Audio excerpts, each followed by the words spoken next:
السلام علیکم ورحمت الله وبرکاته. محترمینو، زموږ ستاسو ژوند صرف او صرف عبادت لپاره دی. دا چې بیا موږ په دنیا کې کم کارونه کوو د خپل رزق لپاره، دا ټول هغه عارضي شیان دي.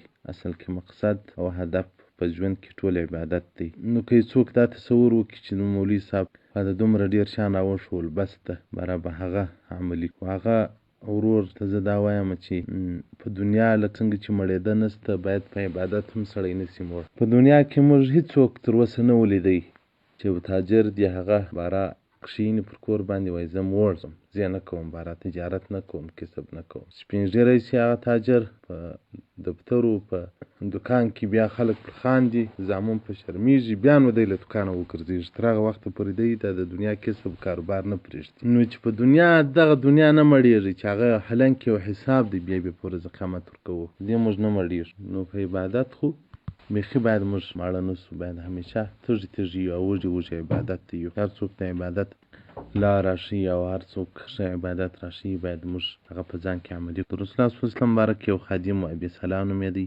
له ده څخه روایت دی، وایي د رسول الله صلی الله علیه و آله وصحبه وسلم څخه مې اورېدلي چې رسول الله صلی الله علیه وسلم بارک وایي که یو څوک سهار او ماښام دغه کلمات دغه الفاظ وایي: رضیت بالله ربا وبالاسلام دینا وبمحمد نبیا.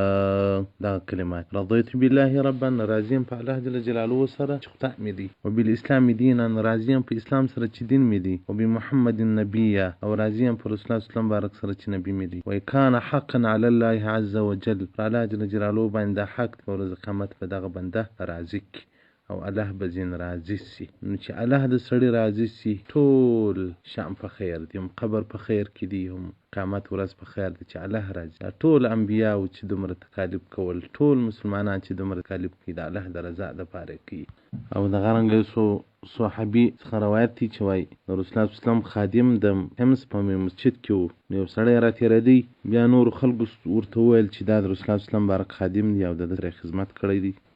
نو هغه ورته رالی و، ده ته وویل هغه حدیث راوښیه چې تا او د رسول الله صلی الله علیه وسلم په مابینځ کې بل څوک نه وي، بس تا ځینې اورېدلي؟ ده ورته وویل چې ما د رسول الله صلی الله علیه وسلم بارک څخه واورېدل له هېڅ مسلمان نر او ښځه سهار و ماښام 3 واره دا کلمې نه وایي: رضیت بالله ربا وبالاسلام دینا وبمحمد نبیا کان حقا علی الله عز وجل. پر الله لازم ده چې دغه سړي څخه به راضي سي او دی به راضي کړي، خپله به ځینې راضي سي.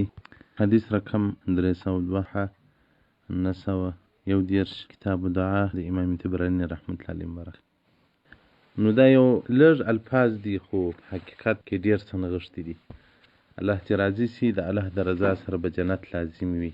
الله چې راضي سي، د الله د رضا سره به مغفرت لازم وي. الله چې راضي سي، د الله د رضا سره به رحمت او شفقت لازم وي. الله چې راضي سي، د الله د رضا سره به عفو لازم وي. نو که انسان هر څونه ګناهګار وي، الله جن راضي سي، هېڅ مشکل نشته. ځکه رسول الله صلی الله علیه و آله وصحبه وسلم مبارک وایي چې په ورځ د قیامت به زما یو امتي د الله حضور ته وړاندې کړول سي، د الله رحم او مغفرت به ورباندې وسي. هغه کم ګناهونه چې ده کړي دي، هغه به د هغه کرام الکاتبین څخه هیر، هغه ملایک چې هغه لیکلي دي د هغو څخه به هیر. دغه بنده خو نو په ځان پوهېږي چې ما خو کارونه خراب کړي دي او اوس مې په عملنامه کې ګناهونه نشته.